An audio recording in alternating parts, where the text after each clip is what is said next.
स्वागत है आप सभी का एक बार फिर से गुरुजी यूपी बोर्ड चैनल में। आज हम आपको बताएंगे प्रकाश का अपवर्तन किसे कहते हैं। प्रकाश का अपवर्तन, प्रकाश के अपवर्तन के लिए सबसे पहले एक पारदर्शी माध्यम लिया जाता है, एक चिकना तल लिया जाता है जो कि एक पारदर्शी होता है। पारदर्शी उसे कहते हैं जिसमें वस्तुएं आर पार दिखाई दे सकें या वह आर पार देखना वस्तुओं को संभव हो। यानी कांच का एक ऐसा चिकना तल जिसमें आर पार वस्तुएं दिखाई देती हैं वो पारदर्शी कहलाता है। तो यहाँ पर एक पारदर्शी माध्यम लिया गया है। अब इसमें क्या करते हैं, सबसे पहले यहाँ से एक श्वेत प्रकाश की किरणें या कोई प्रकाश की किरण यहाँ पर आपतित कराते हैं। तो जैसे ही आपतित कराते हैं, क्योंकि ये कांच का ये पारदर्शी माध्यम है और पारदर्शी माध्यम में प्रकाश की किरणें जो होती हैं वो चल करके जाना इस तरह से चाहिए, लेकिन वो अपने मार्ग से विचलित हो जाएंगी, या तो इधर चली जाएंगी या तो उधर चली जाएंगी। ये निर्भर करता है उसके माध्यम पर। तो यहाँ जिस बिंदु पर वो आपतित होंगी वहाँ पर हम एक लाइन खींच देंगे, उसे हम अभिलंब बोलेंगे। अभिलंब, प्रकाश की किरणें पारदर्शी माध्यम के जिस बिंदु पर गिरती हैं, जिस बिंदु पर आपतित होती हैं उसे हम आपतन बिंदु कहते हैं, उसे हम आपतन बिंदु कहते हैं। अब इसके बाद यहाँ पर यह बताया गया कि ये जब प्रकाश की किरणें यहाँ पर पड़ती हैं किसी पारदर्शी माध्यम में तो ये अपने मार्ग से विचलित हो जाती हैं, अपने मार्ग से विचलित हो जाती हैं। अब यहाँ देखिए, इसे बोलते हैं अभिलंब, इसे बोलते हैं अभिलंब। और अभिलंब ये किरण, प्रकाश की किरणें आपतन बिंदु, प्रकाश की किरणें और आपतन बिंदु के बीच की दूरी को हम आपतित किरण कहते हैं। यहाँ पर ये पूरी लाइन का नाम क्या है? आपतित किरण। पूरी लाइन का नाम है आपतित किरण।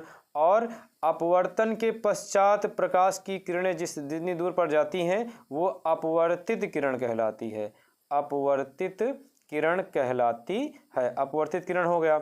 अब यहाँ पर देखिए, यहाँ पर दो कोण बनेगा, एक बनेगा आपतन कोण, एक बनेगा अपवर्तन कोण। तो आपतन कोण किसे कहते हैं? इसी में आपतन कोण की परिभाषा भी हो जाएगी। आपतन कोण किसे कहते हैं? अभिलंब, ये लाइन क्या है? अभिलंब। ये लाइन आपतित किरण, अभिलंब तथा आपतित किरण के मध्य बने कोण को आपतन कोण कहते हैं। अभिलंब तथा आपतित किरण के मध्य बने कोण को आपतन कोण कहते हैं। क्या कहते हैं? आपतन कोण कहते हैं। और इसे आई से व्यक्त करते हैं। और इसके बाद यहाँ पर देखिए, ये भी अभिलंब है, ये अपवर्तित किरण है। अभिलंब तथा अपवर्तित किरण के मध्य बने कोण को अपवर्तन कोण कहते हैं और इसको आर से व्यक्त करते हैं। तो यही इतना लिखना होता है किसमें? प्रकाश के अपवर्तन में। अब जैसे कि प्रकाश का अपवर्तन हेडिंग आ गया कि प्रकाश का अपवर्तन क्या है, तो यहाँ लिखेंगे प्रकाश का अपवर्तन। प्रकाश के अपवर्तन में लिखेंगे जब प्रकाश किरण, जब प्रकाश किरण किसी चिकने तल या जैसे कि पारदर्शी तल होगा, किसी चिकने तल या पारदर्शी माध्यम में आपतित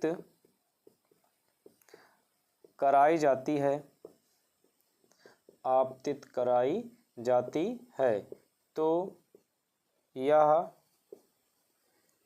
दूसरे माध्यम में प्रवेश करके अपने मार्ग से विचलित हो जाती है, अपने मार्ग से विचलित हो जाती है। प्रकाश की यह घटना, प्रकाश की यह घटना प्रकाश का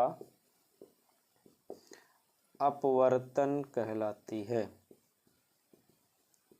अपवर्तन कहलाती है। तो प्रकाश के अपवर्तन में केवल इतना ही लिखना है।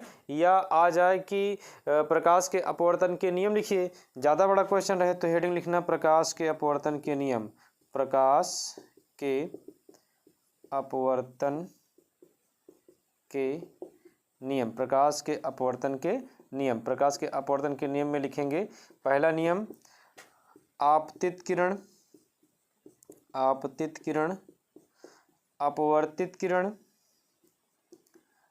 अपवर्तित किरण तथा अभिलंब, तथा अभिलंब माध्यम के एक ही तल में होते हैं, एक ही तल में होते हैं। ये इसका पहला नियम है। और दूसरा नियम जो कि सबसे ज़्यादा चर्चित है और इम्पोर्टेंट भी है, यहाँ लिखेंगे आपतन कोण आई बोलते हैं। आपतन कोण आई की ज्या का मतलब साइन, आपतन कोण आई की ज्या तथा अपवर्तन